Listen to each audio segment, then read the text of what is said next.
Tibetan Buddhism is one aspect of Buddhism or teaching of Buddha. And teaching of Buddha has three principal aspects, what we call Sharavakayana, Bodhisattvayana and Tantrayana or Vajrayana. In the speciality of Tibetan Buddhism is a combination of all three. In some countries, one particular aspect is practiced without the other.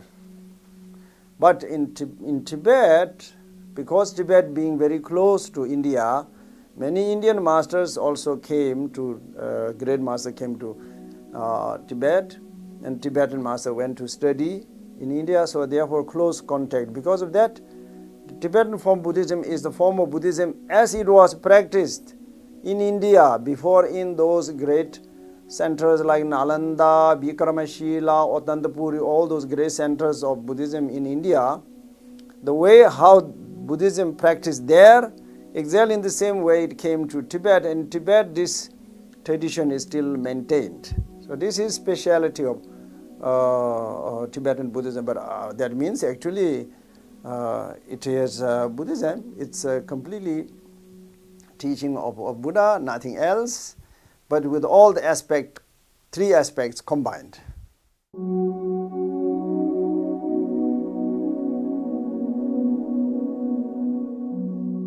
Oh, my story is a little bit different than many other people. Because of course, first of all, you must know that Tibet is a very Buddhist country. So therefore,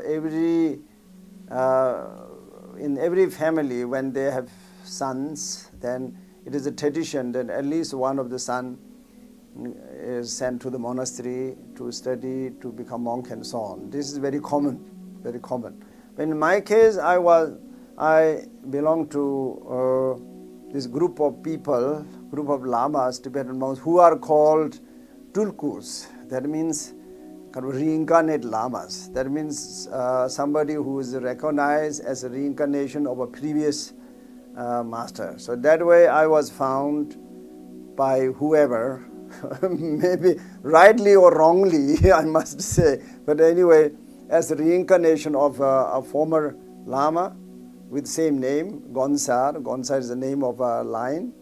I am the fifth in the line. There have been the four other Gonsars before me.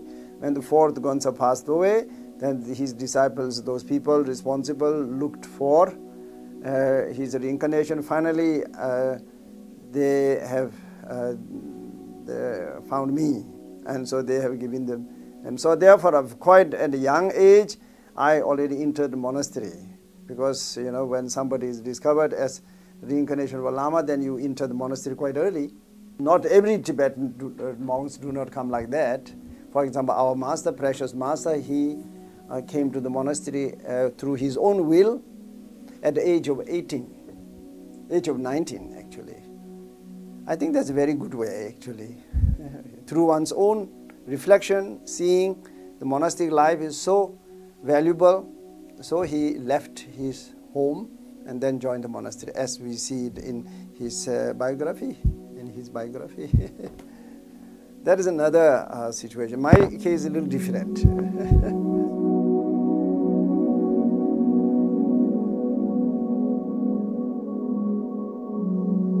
For young people, first of all, we all should rejoice that we are born as a human being.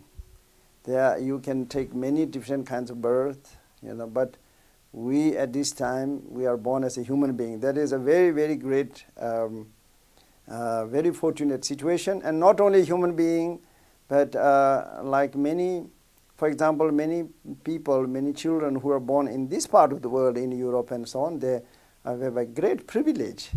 They are born in a situation in which everything, what they need, all the necessary health care, all necessary comfort, all necessary things are all given, which is not the case for millions of other human children.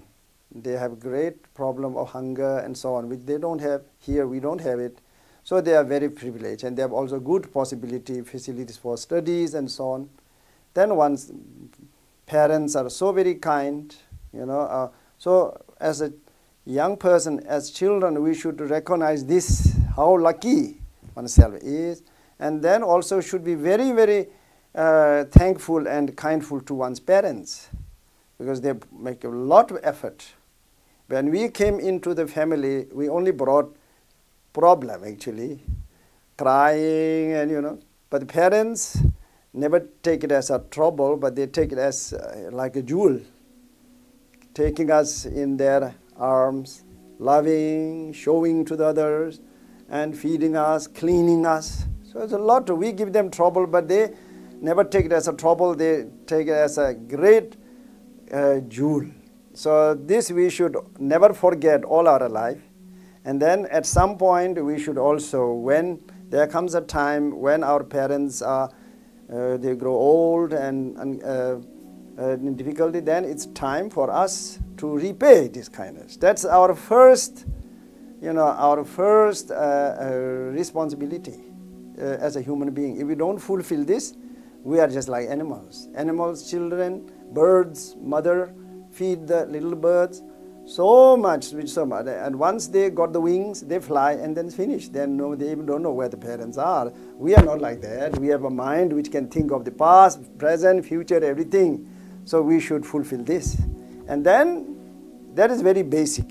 And then we should also, as a human being, we have this intelligence which is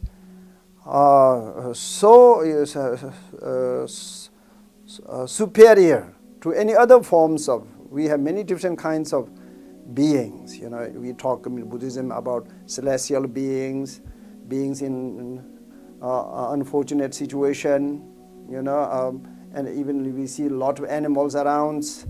We all have mind, but our human mind has such an intelligence, such a power, and so many positive potentialities.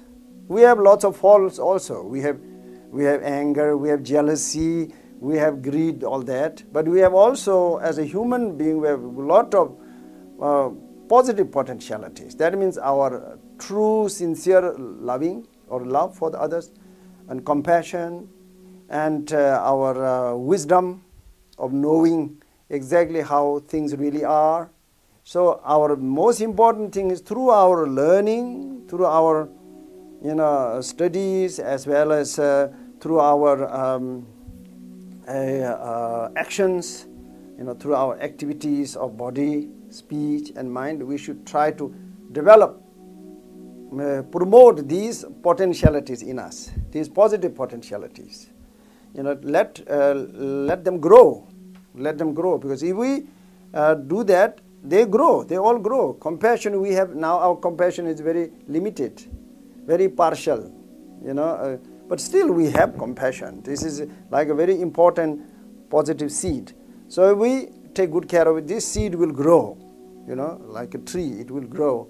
So therefore, our as a human being, our main thing is to recognize what are the positive potentialities we have, and then let it grow, make it stronger.